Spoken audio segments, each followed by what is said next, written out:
I'm going to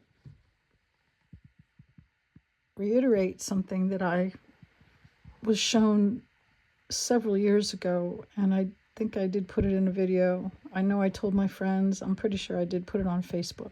I don't have Facebook anymore. I saw that the Northwest was going to have serious issues, and I think they precede the Cascadia reset. And it may even be part of Yah's mercy to move people out.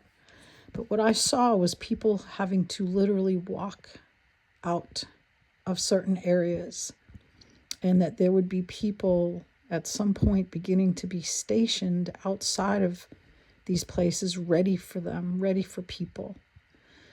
With what's going on in Washington right now, I watched a video a few minutes ago, and I just wanted to, oh my gosh, excuse me, and Shabbat Shalom put that out again, that they're going to be having a lot of problems up there. And I see forces of people being rescuers.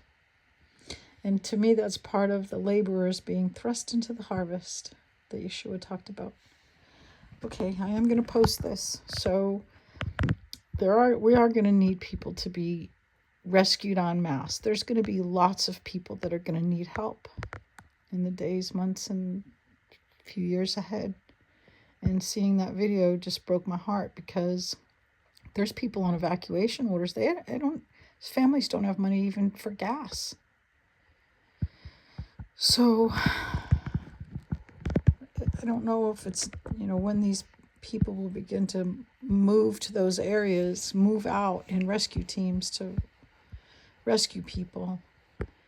But I do think that what I saw is true and is going to happen. And so I just wanted to put that out, because if there are people up in that region that are able to do these kind of things, I think we need to be getting ready. And when I say we can help fund those moves. I'm way down in Georgia right now. I don't have finances that I can donate. I believe that I will. And I'm a very generous, I was born with a generous heart. It's not, I didn't cultivate that, so I can't take credit. I just have always had a generous heart. So those of us that can't actually do the physical work of going to rescue people will be able to help fund people that will. So things are getting ready to ramp up. I think there's been a quiet lull in earthquakes the last few days when Atlas came to its perihelion to Earth, and now it's still barreling towards Jupiter. But if pressure gets released, the molecular bonds in the earth and the rocks are breaking apart, and that's allowing rocks to split. I'm watching it happen on my porch. I have rocks on my porch, and I can see them splitting at the seams. It's getting more obvious. I picked up a brick the other day, and it just broke in my hand.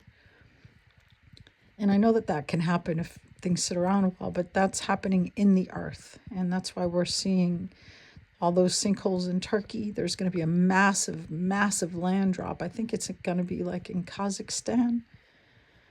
I think I saw, and it's going to be so long and so deep. And I believe it's going to reveal things in the earth that are going to shock us. Well, shock us that weren't expecting it. You know what I mean. All right, well, Shabbat Shalom. I'm just documenting this because I feel like I need to. And I'm going to be praying again, and hopefully more intensely, for laborers to be thrust into the Lord's harvest. Shalom.